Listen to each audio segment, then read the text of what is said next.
శరీరానికి ఆరోగ్యం, మనసుకి ప్రశాంతత కావాలి అంటే ఎక్కడికెక్కడికో వెళ్ళాల్సిన అవసరం లేదండి. ఇలా హ్యాపీగా, ప్లెజెంట్‌గా ప్రకృతి చుట్టూ ఉంటే అద్భుతంగా ఉంటుంది కదా! Welcome to I dream. నా పేరు లుంబిని. ప్రెజెంట్ అయితే నేను జహీరాబాద్‌లో ఉన్నాను. మన ట్రెడిషనల్ హీలర్ ఆంజనేయ రాజు గారి హర్బా వ్యాలీకి వచ్చేసానన్నమాట. సో ఇక్కడ ప్రతి ఒక్క మొక్క, చెట్టు, వేర్ల దగ్గర నుండి ఆకులు, అలాగే కాయలు, పండ్లు ప్రతి ఒక్క దానికి కూడా మంచి మెడిసినల్ వాల్యూస్, మెడిసినల్ ప్రాపర్టీస్ ఉన్నాయి. సో ఏ చెట్టు ఎలా ఉపయోగపడుతుంది మనకు, ఏ పార్ట్ ఆఫ్ ద ప్లాంట్ మనము ఏ డిజార్డర్స్కి, డిసీజెస్కి ట్రీట్ చేయడానికి యూజ్ చేస్తూ ఉంటారు, అవన్నీ కూడా తెలుసుకుందాం. సో మన ఆయుర్వేద శాస్త్రంలో ఏం చెప్తున్నారు అవన్నీ కూడా ఆయన నోట్ నుండి క్లియర్గా తెలుసుకుందాం. కాసేపట్లో మనతో జాయిన్ అవబోతున్నారు ఆంజనేయ రాజు గారు. ఆయనతో మాట్లాడదాం. Let's explore everything. సార్, రావి చెట్టు దగ్గర ఉన్నాం మనము. అయితే మనకు ఆయుర్వేద శాస్త్రంలో కానీ అలాగే ఆధ్యాత్మికంగా చూసుకున్నా కూడా రావి చెట్టుకు చాలా విశిష్టత ఉంది. సో దీని వేరు దగ్గర నుండి మనకు కొమ్మల వరకు, ఆకుల వరకు ప్రతిదీ కూడా చాలా విలువైనది. అది ఎలాంటి బెనిఫిట్స్ ఉంటాయి ఆరోగ్యకరంగా మనం చూసుకుంటే? మెయిన్ రావి, జువ్వి, మర్రి ఇవన్నీ దేవతా వృక్షాలు అంటారమ్మా. మర్రి చెట్టు అయితే అది ఓడలు తొడిగితే పెద్దది అయిపోతుంది కాబట్టి ఇల్లు పాడవుతుందని ఇంటి వద్ద వేయొద్దు అంటారు. ఈ దేవతా వృక్షాలు పవిత్రమైనవి కాబట్టి ఇంటి దగ్గర కాకుండా వనాల్లో పెంచుకోమని చెప్తారండి. ఈ రావిలో ఆకు ఈ షేప్ లో ఉండమ్మా ఇలాగా పొడవుగా తోకుంటుంది అనమాట. రావి ఎలా గుర్తించాలి అంటే మీకు ఈ ఆకుని చూసి గుర్తించాలండి. మీరు అన్నట్టుగా చెట్టంతా కూడా ఔషధాలతో కూడి ఉన్నది. ఈ ముదరాకులు ఉన్నాయి చూడండి, ఈ ఒక 20 ఆకులు తీసుకుని ఒక 5 లీటర్ల వాటర్ తీసుకున్నమ్మా, గాజు బాటిల్లో కానీ జాడీలో కానీ పోసుకుని ఈ ఆకులు 20 ఆకులు అందులో వేసి 2 days వదిలేయాలండి. అలా 2 days తర్వాత ఆకులు తీసేసి ఆ వాటర్ని ఫిల్టర్ చేసుకుని ఉదయం ఒక 50 ml, సాయంత్రం ఒక 50 ml, 30 నుంచి 50 మనిషి యొక్క వెయిట్ని బట్టి, హైట్ని బట్టి, ప్రాబ్లంని బట్టి తాగితే ఇది ఒక టానిక్లే పనిచేసమ్మా. గుండె వ్యాధులు అన్నిటిని కూడా బయటికి తీసుకురావడానికి చక్కని ఉపశమనం ఈ రావాకు. ఓన్లీ నీళ్ళు వేసి అరుకు తయారు చేసుకుని తాగితే చాలు. అదేవిధంగా ఈ దేవతా వృక్షాల్లో రావిని సంతానానికి చాలా పవిత్రంగా చెప్తారమ్మా. అనేక టెంపుల్స్లో ఎరుపు, తెలుపు, నలుపు 3 రంగు దారాలు తీసుకుని దాని చుట్టూరు కట్టి ఒక 5 రౌండ్లు వేసి కట్టి 108 ప్రదక్షిణలు చేయమంటారు దీన్ని ఖాళీ కడుపుతో.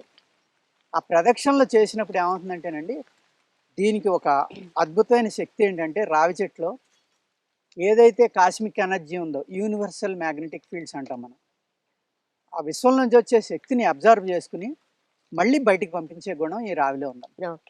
ఆ బయటికి పంపించినప్పుడు ఏమవుతుందంటే మనం దాని చుట్టూరు అయితే మనం ప్రదక్షిణలు చేసామో ఆ టైంలో మనకు గర్భవ్యాధులకు సంబంధించినవి కానీ, ఈ పిల్లలు సంతానం కలగని స్త్రీలకు ఉన్న ఇబ్బందులన్నీ కూడా ఆ ప్రదక్షిణలు చేయటం వల్ల ఈ యొక్క శక్తి ఏదైతే మన రావి చెట్టు రిలీజ్ చేస్తుందో దానివల్ల ఆ ప్రాబ్లమ్స్ అన్ని తొలగిపోయి సంతానం కలగడానికి కూడా అవకాశం ఉంది. కానీ నిజంగా ఎంత గొప్ప విషయం అసలు. అంటే ఆ ఎనర్జీని యూజ్ చేసి, అంటే చెట్టును తాకకుండా, ఏది ఉపయోగించకుండా కూడా ఇంత ఓన్లీ దాని నుంచి వచ్చే ఎనర్జీ వల్ల అంత అద్భుతమైన వైద్యం అనేది మనకి జరుగుతుంది.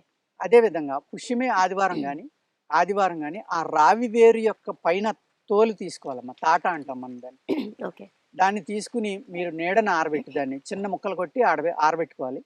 దాన్ని చూర్ణం చేసుకుని మెన్స్ట్రువల్ సైకిల్ అయిపోయి స్నానం చేసిన రోజు నుంచి ఒక 3-4 నెలలు డైలీ ఒక 600 mg నుంచి 1200 mg వరకు ఆవు పాలలో కలుపుకుని తాగాలమ్మా. స్త్రీ తాగాలి, భార్యాభర్తలు ఇద్దరు కలుసుకోవాలి.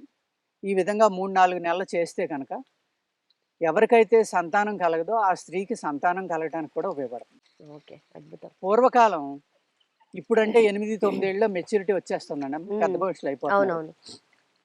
13-14 ఏళ్ళు వచ్చినాక కూడా ఎవరైతే ఈ మెచ్యూరిటీ అనేది రావట్లేదు వాళ్ళకి ఈ రావి పళ్ళు కోసి దాన్ని నీడను ఆరబెట్టి దాన్ని పౌడర్ నలిపినప్పుడు అందులో గింజలు రాలుతాయి.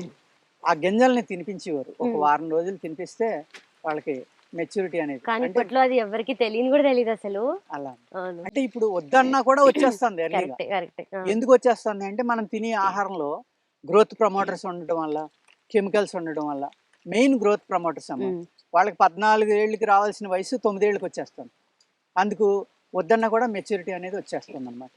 దానివల్ల అనేక సైడ్ ఎఫెక్ట్లు కూడా జరుగుతున్నాయి. వచ్చిన తర్వాత కూడా ప్రాబ్లమాటిక్ గానే ఉంటుంది. అందుకే ఎందుకంటే ఆ ఏజ్లో వాళ్ళకి నాలెడ్జ్ ఉండదు కదండి దాని మీద. వాళ్ళు కంగారు పడిపోవటం, భయపడిపోవటం, దాని మీద అసహ్యం పెంచుకోవడం, ఇలాంటివన్నీ. ఇక్కడ ఏంటంటే తల్లి యొక్క పాత్ర చాలా ఇంపార్టెంట్ అనమాట. ఆ మెన్స్ట్రువల్ సైకిల్ అంటే ఏంటి, అది ఎందుకు వస్తుంది, లేడీస్కి ఎందుకు వస్తుంది, ఇవన్నీ పిల్లలకి ఎక్స్ప్లెయిన్ చేశారు అనుకోండి, వాళ్ళు బయటపడతారు దాని నుంచి. అందుకు ఈ రావి చెట్టు అనేది అంత అద్భుతమైన వృక్షం అమ్మ. దీన్ని మనం ఏమనుకుంటామంటే ఏదో రావి చెట్టు అనుకుంటాం. అలాగే దీని యొక్క లేతాకులు ఎర్రగా ఉంటాయమ్మ. దాంట్లో న్యాచురల్ కాపర్ ఉంటుంది. న్యాచురల్ కాపర్ రాగి, ఏదైతే మేము ఆయుర్వేద శాస్త్రంలో ఆ రాగిని భస్మంగా చేసి మెడిసిన్స్లో వాడతామో దాని బదులు ఈ లేత ఆకుల్ని కలెక్ట్ చేసుకుని నలిపి ఆవు పేడలో కలిపేసి పిడకల కింద తయారు చేసి కాలిస్తే, ఆ కాలిపోయిన తర్వాత ఆ బూడిది నలిపి మనం వాటర్లో పోస్తే అమ్మ రాగి రవ్వలు అడుక్కు చేరతాయి. ఓకే, కానీ క్వాంటిటీ మనకు ఎన్నో ఆకులో కావాలేమో కదా, ఎక్కువ కావాలి. కానీ న్యాచురల్ కదమ్మా. అవునవును, మేము భస్మం చేయడానికి అనేక తిప్పలు పడతాం. ఇప్పుడు వెనకాల ఒక భస్మం జరుగుతుంది, మీకు తర్వాత దాని మీద కూడా ఒక వీడియో చేద్దాం తప్పకుండా. ఈ భస్మం చేయడానికి చాలా శుద్ధులు చేయటం అమ్మ. దాన్ని రోజు నూరటము, దాన్ని కుండ పెంకుల్లో పెట్టడం, పైన ఇంకో పెంకు పెట్టడం, దానిపైన మట్టి గుడ్డ చుట్టడం, దానిపైన మట్టి అలగడం, అది ఆరిపోయిన తర్వాత మళ్ళీ ఆవు పిడకలతోటి దాన్ని భస్మం చేయటం, చాలా పెద్ద ప్రాసెస్. అదన్నీ లేకుండా ఇది డైరెక్ట్ గా కాపర్ అనేది వస్తుంది. అది దాన్ని నూరుకుని కనుక మనం తీసుకుంటే రాగి భస్మం, తామర భస్మం అంటారు. అద్భుతమైన గుణాలు కలిగి ఉంటున్నాం, అనేక వ్యాధులను తగ్గిస్తుంది. అలాగే ఆ తామర భస్మం అలా తయారు చేసుకుని బంగారం, వెండి, తామర భస్మం, ఏలుపాను ఉంటాయి కదమ్మా, ఎత్వర్మ అంటారు. ఈ వామ్స్ను కూడా ఆ పిడకల్లో పెట్టి కాల్చితే అందులోంచి ఒక మెటల్ వస్తుంది. ఆ మెటల్ ఇవన్నీ పంచలోహాలు కలిపి ఒక ఉంగరం చేసేవారమ్మ పూర్వం ఆయుర్వేదంలో. ఆ ఉంగరాన్ని 5 సార్లు వేడి నీళ్ళు ఇలా ముంచి ఆ నీళ్లు తాగితే అన్ని విషయాలు కిందకి దిగిపోయి ఇంప్యూరిటీస్ అన్ని వెళ్ళిపోతాయి. అంటే ఏదైనా తేలు కుట్టినా పాము కుట్టినా కూడా ఆ నీళ్లు తాగిస్తే ఆ ఉంగరాన్ని ఎర్రగా కాల్చి నీళ్ళలో ముంచేవారమ్మ. 5 సార్లు అలా ముంచితే ఆ మనిషికి పాము కరిచినా కూడా విషం ఎక్కదో, ఎక్కినా దిగిపోతుంది. అంత అద్భుతమైన ప్రక్రియలు ఆయుర్వేదంలో ఉంది అండి.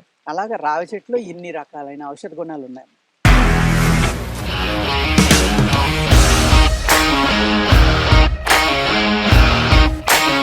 ఇండస్ట్రీలో కమిట్మెంట్ ఇష్యూస్ వస్తే నీకు కూడా వచ్చినట్టు మార్నింగ్ తీసుకెళ్ళాలంటే కొట్టి పడేస్తాడు.